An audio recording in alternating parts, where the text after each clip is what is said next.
Whenever I read or hear this sentence from Acts, I cringe. Saul, still breathing threats and murder against the disciples of the Lord, went to the high priest and asked him for letters to the synagogues at Damascus, so that if he found any who belonged to the way, men or women, he might bring them bound to Jerusalem.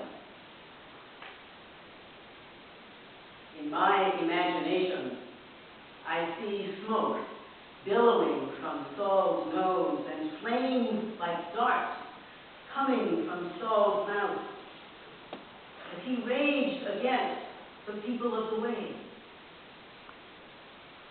Granted that this image can be considered visual hyperbole, still, Saul was zealous for his cause.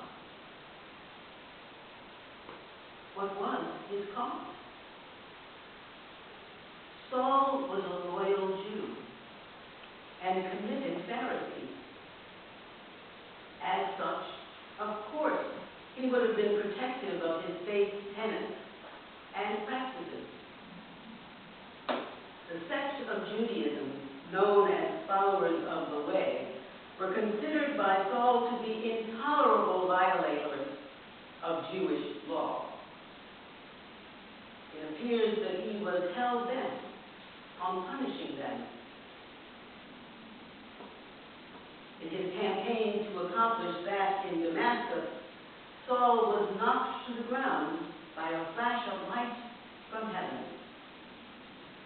He is called by the risen Lord to a new campaign, a new vocation.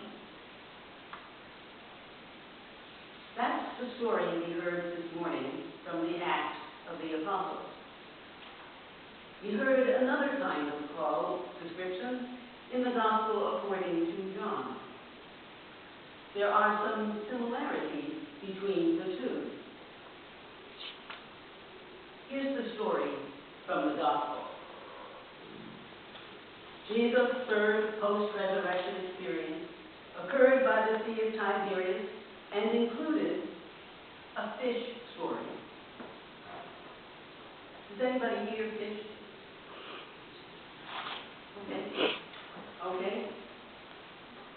If someone says they want to tell you a fish story, what do you expect to hear? Tall fish. About fish? They won't. Tail, yeah, right.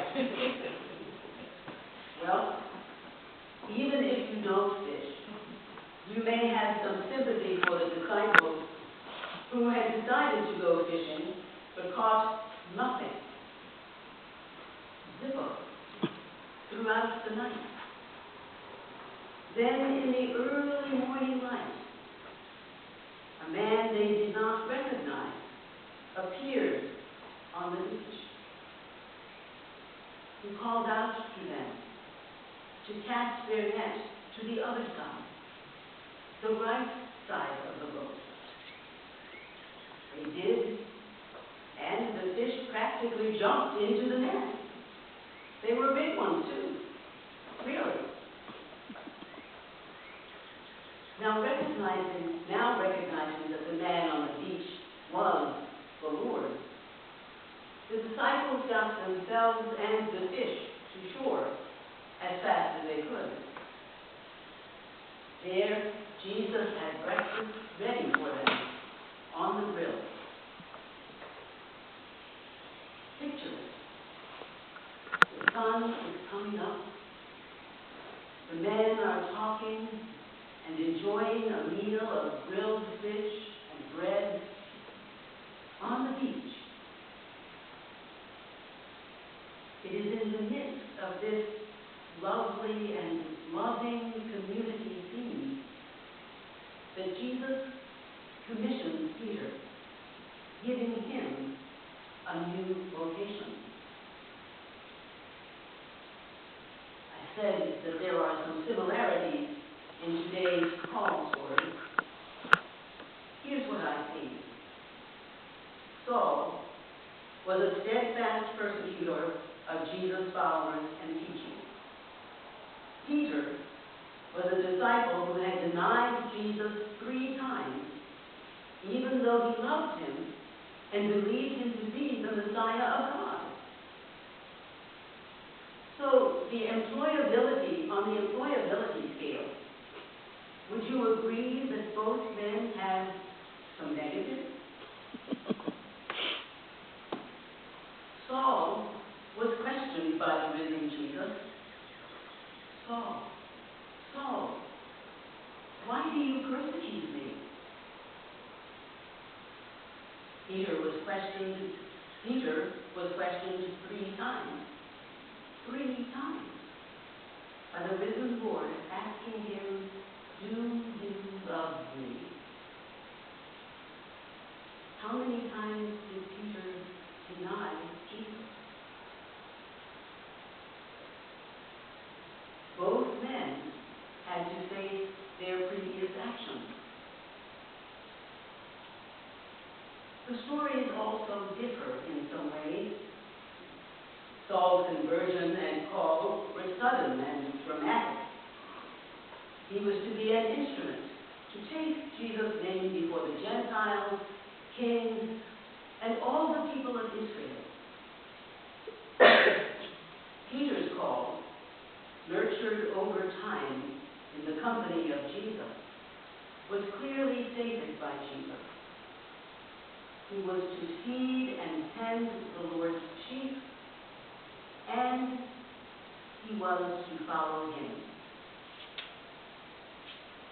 Neither man had an easy call. In trying to discern what these stories might be saying to each of us and to St. Peter's at this point in time, think about what you and what we have experienced during the past year or so. When we learned that we had become qualified to be considered an imperiled parish, the bishop questioned us as Jesus questioned Saul and Peter. What did we think had brought us to that point? How did we feel about having arrived at that status? Did we want this parish church to continue? If so, would we support its leaders, lay and ordained, with our time, talent, and treasure? Bishop Sutton asked that last question more than once, as Jesus asked Peter, do you love me?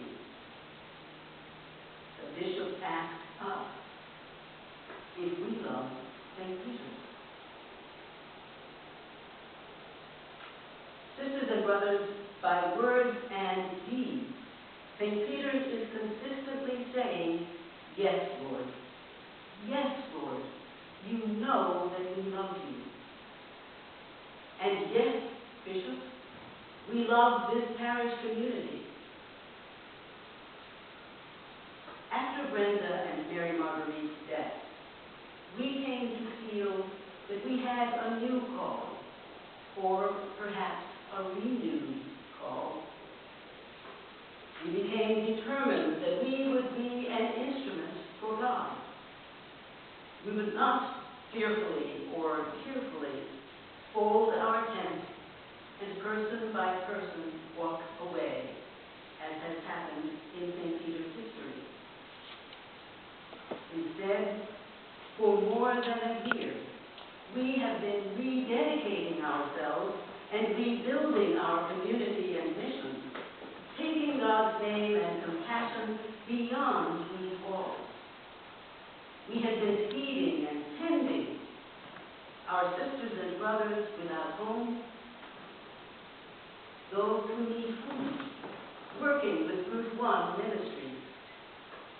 We tend the children at St. Agnes Hospital who need pajamas to wear while they are recuperating.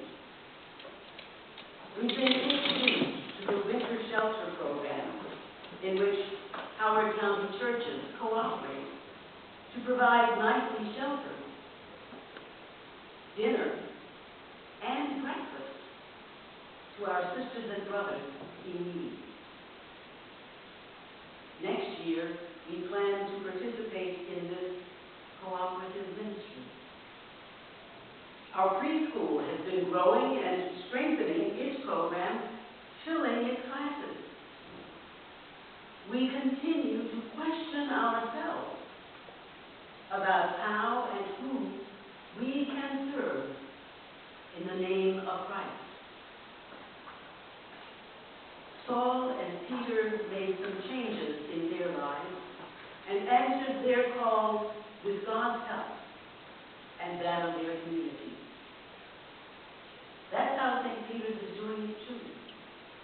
With God's help coming through our corporate life, our lay and ordained leaders, compassionate neighbors, and the prayers of more people than we know of.